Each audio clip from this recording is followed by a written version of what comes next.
121scoop.com में आपका स्वागत है। हेल्थ केयर के इस कार्यक्रम में हमारे साथ आज स्टूडियो में मौजूद है doctor Sameen Faraz.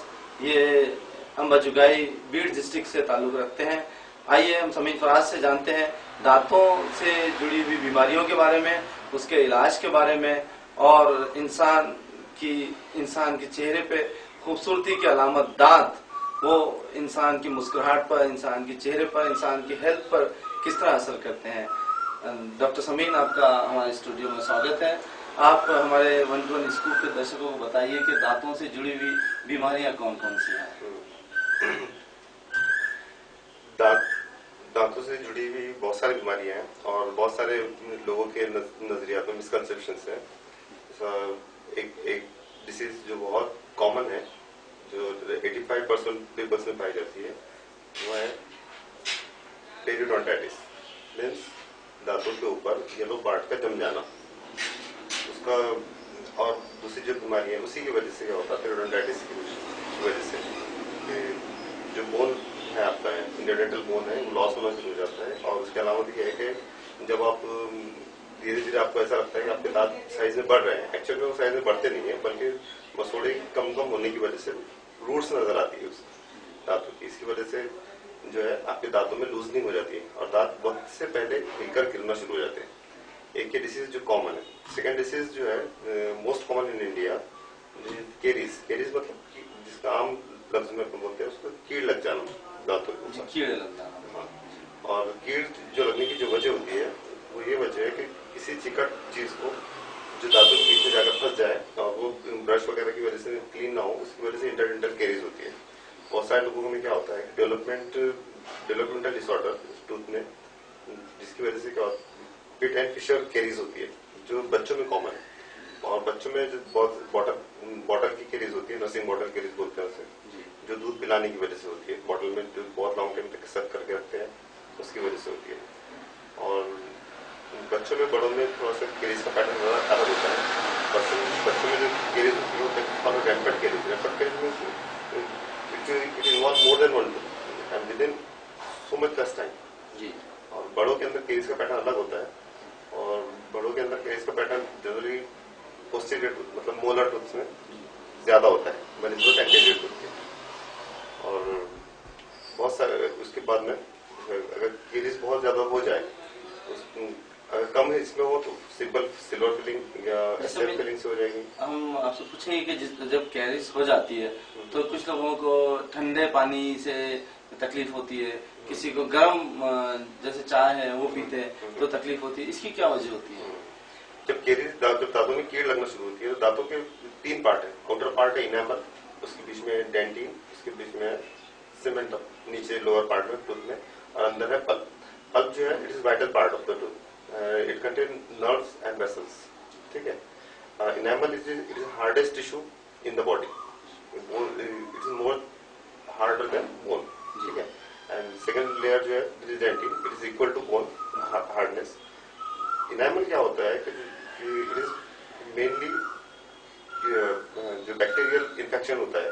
Caries means bacterial infection, microorganism जब एडर हो जाते हैं एनामल से, और वो जो सिक्रेट करते हैं वो एसिडिक मीडिया सिक्रेट करते हैं, जिसकी वजह से इचिंग हो जाती है। जी। जस्ट लाइक एसिड इचिंग इन मार्बल। ठीक है। इचिंग के बाद में क्या होता है कि धीरे धीरे बैक्टीरिया इन्वेट करना शुरू हो जाते हैं। फिर डेंटिन में जब इन्वेट करते हैं तो वहां पे डेंटिन के अंदर एक जो डेंटाइनल टिश्यू पे जब पहुंचते हैं तो डेंटाइनल ट्यूब्यूल के जरिए उनका जो सिक्रेशन होता है वो वेसल्स तक चला जाता है। उसकी वजह से सेंसिटिविटी होती है। ये टूथ केरीज की वजह से सेंसिटिविटी और दूसरी वजह से होती है। जैसे बहुत सारे लोगों के अंदर हैबिट होती है, ओरल हैबिट। वो क्या करते हैं कि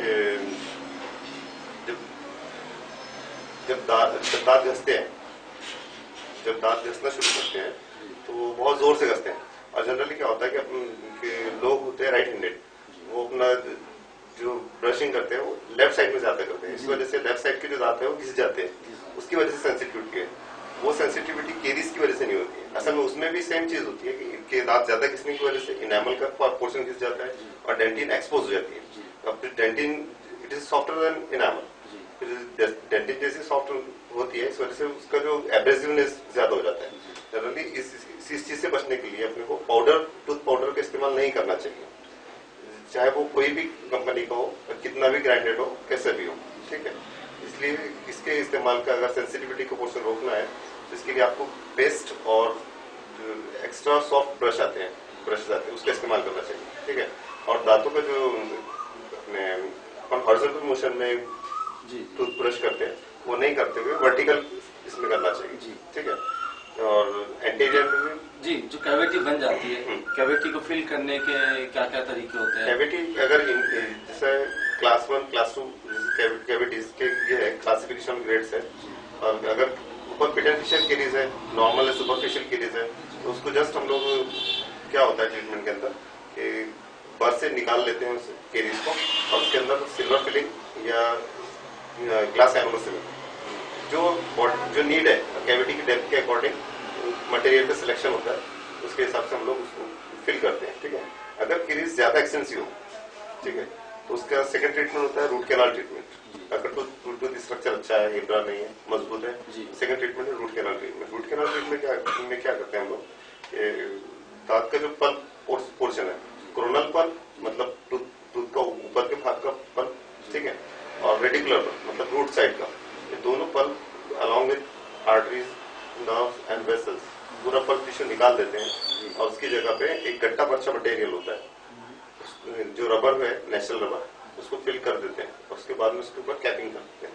ये केरीज के अभी फिलहाल तो मतलब बहुत सारे ट्रीटमेंट्स हैं, उसके अंदर ये मोटे मोटे 2 ट्रीटमेंट। जी, लोग ये सिल्वर और ये गोल्ड जो दांतों में इस्तेमाल करते हैं वो क्या होता है?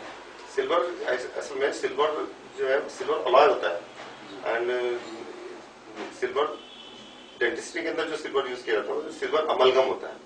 सिल्वर और इसके अंदर जो सिल्वर अलॉय होता है उसके अंदर जिंक और कॉपर इसके साथ में मिलाकर 60% silver, 30% copper and 10 to 2% zinc रहता है, अदर एडिटिव्स रहते हैं।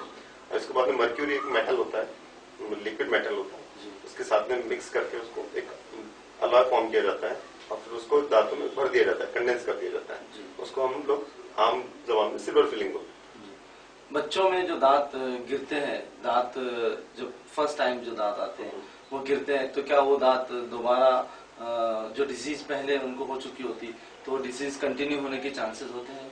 हाँ, होते हैं। कभी कभी अगर एक्सटेंसिव केरीज है और तो क्या होता है कि ऊपर के दांत पूरा सड़ गया, नीचे का दांत आ रहा है, तो उसके पिट एंड फिशर इन्वॉल्व हो सकते हैं। वो सिर्फ एक कंडीशन है, टर्नर सिंड्रोम्स। टर्नर सिंड्रोम के अंदर उसको और वो जो इरप्ट होता है उसी टाइम पे केरियस होता है, उसको बोलते हैं टर्नर टूथ। ये जनरली होता है कि अगर एक्सटेंसिव केरीज है मोलर्स के अंदर नजर आता है पोस्टीरियर टूथ में, अगर एक्सटेंसिव केरीज है तो वो सेम केरीज टूथ का स्ट्रक्चर है, नेचुरल टूथ का जो स्ट्रक्चर है जो परमानेंट टीथ उसको इन्वॉल्व कर लेता है, हो सकता है, लेकिन इट्स रेयर। गम्स की जो डिसीज है पायरिया को लेकर काफी लोगों में देखा जाता है कि पायरिया की बीमारी बहुत कॉमन होती है, तो ये पायरिया किस तरह होता है और उसके क्या प्रिकॉशंस लेने चाहिए, उसके इलाज क्या होते हैं? पायरिया जो है वो अगर आपके सबसे पहले एग्जांपल ये है कि मसूड़े में सूजन आना, ठीक है जी, दांतों पे जो मसूड़े फूल जाना, ब्लीडिंग होना, वो पायरिया की अलामतों में से एक अलामत है, ठीक है। उससे डरने वाली कोई बात नहीं है। अगर इनिशियल स्टेज के अंदर अगर उसको स्केलिंग किया जाए, स्केलिंग रूट प्लानिंग किया जाए तो हो जाता है। और उसका सेकंड ट्रीटमेंट है फ्लैप सर्जरी, ठीक है। अगर बहुत ज्यादा पायरिया बढ़ गया हो तो फ्लैप सर्जरी के जरिए उसको कंट्रोल में किया जा सकता है। उसके बाद अगर बहुत ज्यादा मसूड़े नीचे हो गए तो bone grafting and reconstructive surgery कर सकते हैं। इसके अलावा आप दूसरी जो बीमारियां हैं, खासतौर से शुगर है और उसके साथ हार्ट जो पेशेंट होते हैं, उनके दांतों के ट्रीटमेंट में आप किस तरह का प्रिकॉशन रखते हैं? शुगर पेशेंट्स में जनरली पेरोडेंटाइटिस शुगर पेशेंट में बहुत कॉमन होता है। उसकी वजह यह है कि ब्लड ग्लूकोज लेवल ज्यादा होता है, उसकी वजह से बैक्टीरिया को एक मीडिया प्रोवाइड हो जाता है ग्रोथ के लिए। और अगर उस टाइप के अगर ओरल हाइजीन को अपन मेंटेन नहीं करें तो पायरिया बहुत स्पीड से ये होता है, एग्रेसिव तरीके से बढ़ता है उसके अंदर।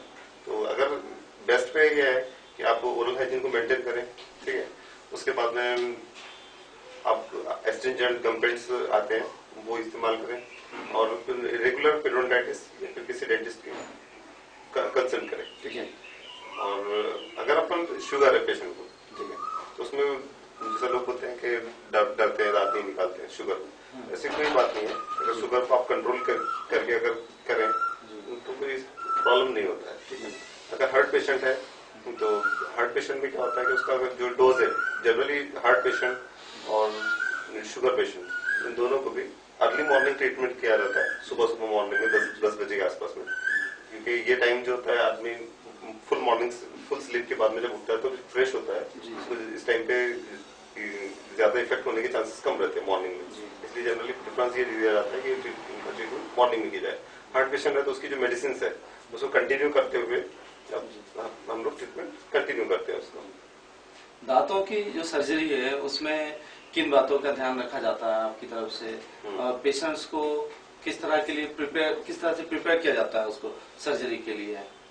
सर्जरी के लिए कैसा है, पहले तो हम एंजाइटी रिडक्शन प्रोटोकॉल यूज करते हैं, जिसमें क्या होता है कि जब पेशेंट बहुत ज्यादा एंजाइटी होती है, जब दांत निकालने का या कोई सर्जिकल प्रोसीजर करना है, तो हम लोग क्या करते हैं prior one day before antibiotic analysis देते हैं पेशेंट को, और एक एंजाइटी रिडक्शन प्रोटोकॉल होता है उसको इस्तेमाल करते हैं, ठीक है।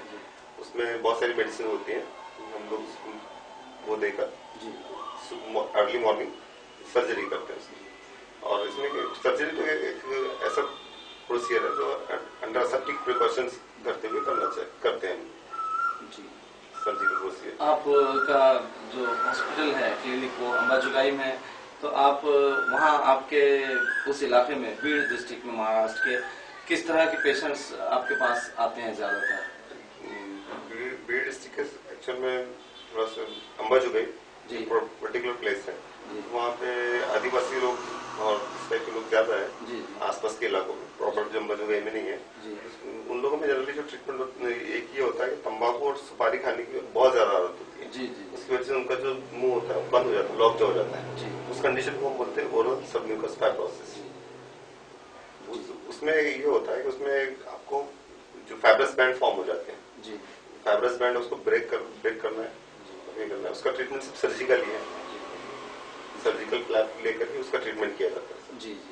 जो दांतों में गैप आ जाते हैं किसी, तो आप देखते हैं कि उनके दांतों में काफी डिस्टेंस बढ़ जाता है, तो उस गैप को कम करने के लिए किस तरह का इलाज किया जाता है?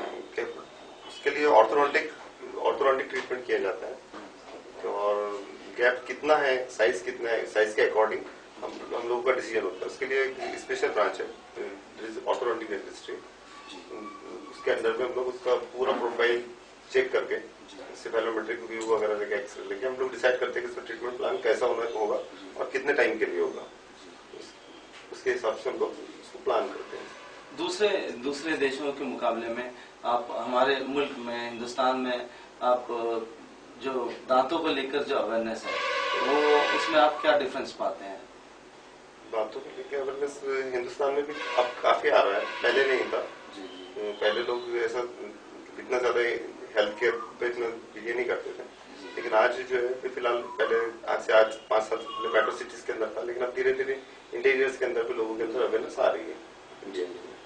जी डॉक्टर समीन, आपका बहुत बहुत शुक्रिया कि आप हमारे स्टूडियो में आए, हमसे बातचीत की और हमारे दर्शकों को आपने बताया कि अपनी मुस्कुराहट को, ये थे डॉक्टर समीन जो आपकी अपनी मुस्कुराहट को और खूबसूरत बनाने की बात आपको बता रहे थे कि आप किस तरह से अपने दांतों की हिफाजत करें और उसका कैसा इलाज करवाएं और अपनी मुस्कुराहट को, अपने दांतों को और खूबसूरत कैसे बनाएं।